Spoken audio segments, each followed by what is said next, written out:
Lara has changed a lot in 15 years, the game space has changed a lot in 15 years, but what we really want to do is make sure we bridge the gap for legacy Tomb Raider fans and also for new fans, to develop new fans of Tomb Raider. The key differences in the game, obviously, is that it's an origin story. It's a young Lara, it's her first adventure. She's untested and unsure and somewhat new to this space. But also what's very exciting about it is that it's one persistent location. Whereas in a lot of the past Tomb Raider games, she's been kind of globe-trotting all over.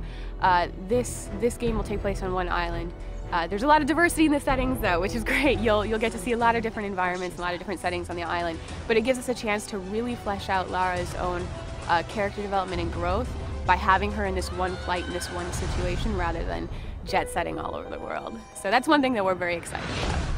We're still keeping the core Tomb Raider pillars, which are going to be exploration and traversal, the puzzle-solving elements in the combat, but what we're doing is we're taking a look at them through a lens of survival. So we're looking at combat and we're saying, how can we make this feel like a desperate situation and feel like it's a necessity of survival? We're looking at traversal and exploration through that lens of survival.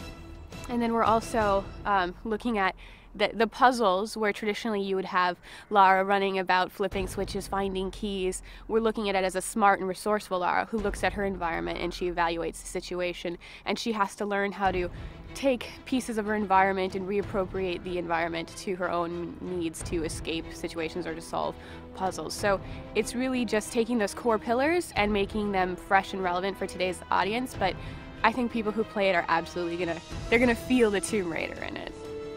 I found a truth.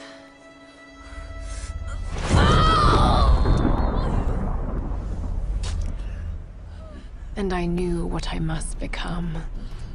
The island is absolutely very mysterious. The story is that it's Lara's first adventure. She's 21. Her ship is wrecked off the coast of Japan. And the area that she's in is actually called the Dragon's Triangle, and it is the polar opposite of the Bermuda Triangle. So this area, the Dragon's Triangle, kind of gives the staff and the writing team a bit of room to play with the narrative and have a bit of fun with the story. So there's a lot of mystery. In the scene where Lara looks over the shipwrecked beach, you can see old Spanish ships and then World War II battleships and planes, and so there's a lot of mystery and a lot to discover on the island. As far as combat, we're not going too much into that, but we can say what we've shown of the enemies is that the island has been inhabited for a long time. Lara isn't the first person to land there and take up residence, and what we've shown of the scavengers show that they're very manipulative and deceptive and very dangerous. So it'll be interesting to learn more about them.